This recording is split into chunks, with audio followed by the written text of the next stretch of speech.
من ويانا؟ جزر الأحزان. جزر الأحزان. اي نعم. اوكي تفضلي. ليش ما نقول جزر السعادة؟ يا ريت، مش وقت. ولكن ماكو أيوة. سعادة. مش قد عمرك؟ عمري 17 سنة. انت تتحبين الآن؟ اي نعم. مش وقت. صار سنتين. يعني من عمرك 15 سنة تقريبا ايه. ولحد هذه اللحظة ام لا؟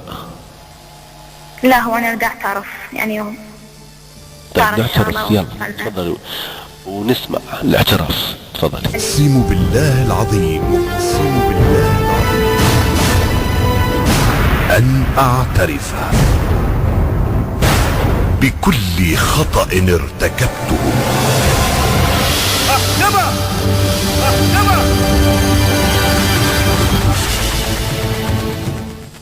جزر الأحزان. اي نعم. تفضلي. اقسم بالله ان يوم 15/5/2008 وهو يسمعني هسه. يا مروان اني خنتك.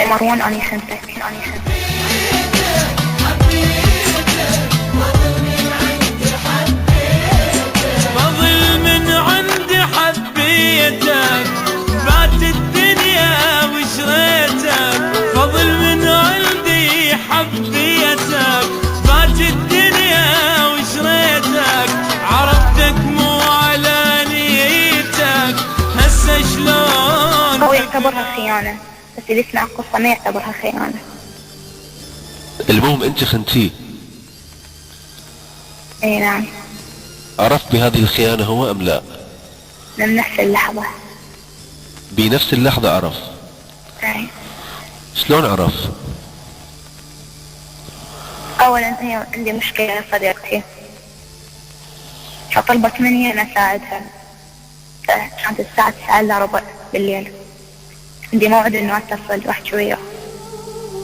اتصلت، حاولت، كانت تغطية مو زينة. ففي سبيل اقول له انه انا راح اتصل من موبايلي على هذا الشخص اللي هو يعني صديق قديم الي. والله وما حصلته. ثق بالله العظيم، مو قصدي خيانته، لا والله مستحيل ان يكون. اتصل هو لقيت جهاز مجهول،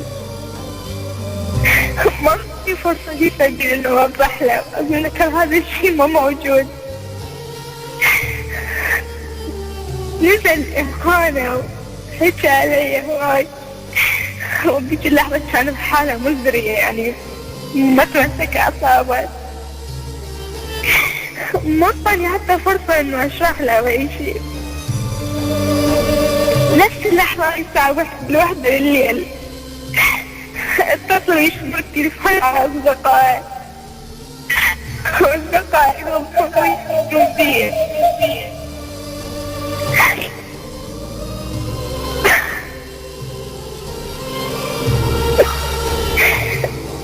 قررنا كفاية.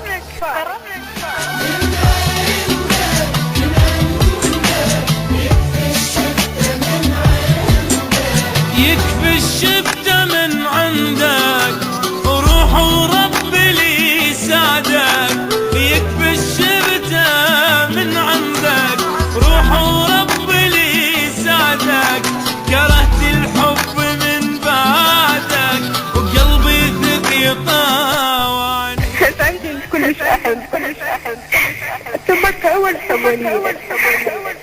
مستوى بيش اللحظة لو منطيني مكان انه اشرح له واقول له اللي صار ممكن يسامحني.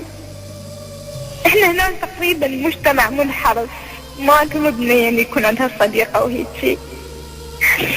لكن هي كانت بداية مشكلة، يعني عمود مشكلة وانا اريد احكي، مو قصة شيء.